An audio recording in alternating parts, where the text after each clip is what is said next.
Charlie, many of our Malaysian clients are very entrepreneurial and they already own businesses. So I think the L-1 visa could be an excellent opportunity for them.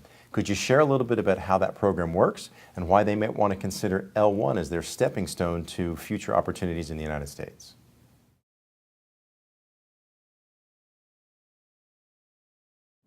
An L-1 visa is available to investors who either acquire an existing company or open a new branch company of an overseas affiliate or company. An L-1 can be opened either directly by that private investor, him or herself, or it can be opened by the overseas company at which the L-1 investor works as a manager.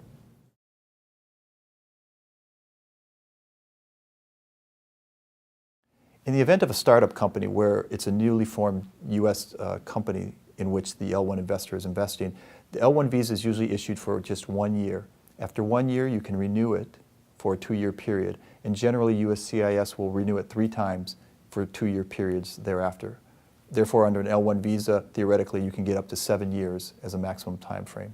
If it's an already pre-existing company that's been in operation in the U.S. for at least a year, then oftentimes the initial visa will be for 2 or 3 years, which is then renewable up to a total of 7 years.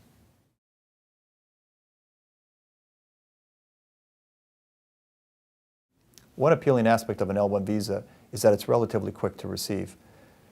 If you file it under standard processing, you can usually get a decision within 6 to 8 weeks.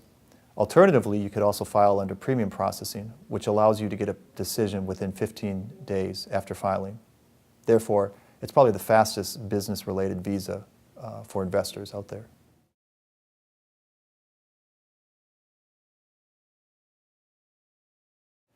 The amount of investment required for an L-1 visa really varies and is based on a number of factors. Primarily, what type of business are you investing, how much of the investment or how much of the company you're acquiring, as well as other issues related to the financial operations of the company. As a general rule, an L-1 requires an investment probably of at least $200,000. Anything above that just depends on the nature of the business, the intentions of the investor, and the type of the investment that they're making.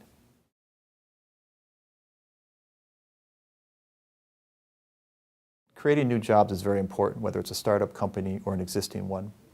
If it's a startup business, USCIS is more flexible in terms of its requirements for employees because they understand that the investor is starting a new business and it obviously requires time to hire employees and increase revenue. With a startup situation, in the first year, generally it's pretty important to at least show some progress in terms of hiring employees, and we would say at least 1 or 2 employees need to be hired by the end of that first year, preferably maybe 3 or 4.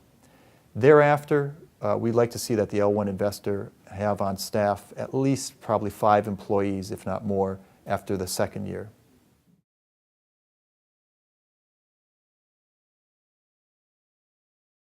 An L-1 is a great transitional visa to ultimately receive a green card.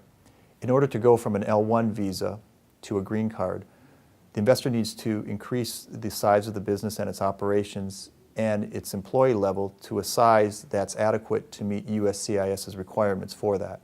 What does that mean? Generally, in terms of employees, it means having about 10 employees.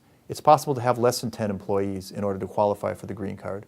Somewhere between 5 and 10 is acceptable given certain circumstances. If you have more than 10 employees, it's usually not a problem. In addition, you need to meet certain revenue requirements. Obviously, you need to have adequate revenue and profitability to cover all your expenses, payroll, and to pay the investor as well. Provided you meet those requirements, it's easy then to later convert the L-1 to a green card through what's called an EB-1 visa.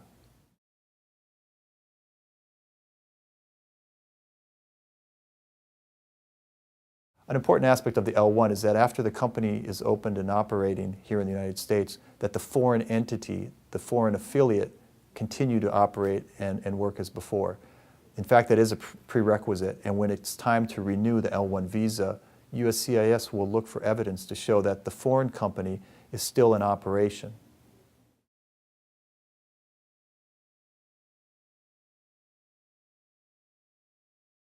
An L1 is a really good choice for investors who want to take an active role in developing the business. A lot of investors don't feel comfortable about giving their money to third parties to manage and develop the business. Therefore, an L1 is often an optimal option for those who have a good business model or business they'd like to invest in the States, and they want to take an active part in developing that business. There are a number of businesses that are suitable for L1 visas, and there are no requirements in that regard. We work with clients that are investing in a wide array of companies. It could be in the same industry that they're involved in overseas, or it can be a completely new area of business that is new to them, but they think there are good prospects for them here in the United States.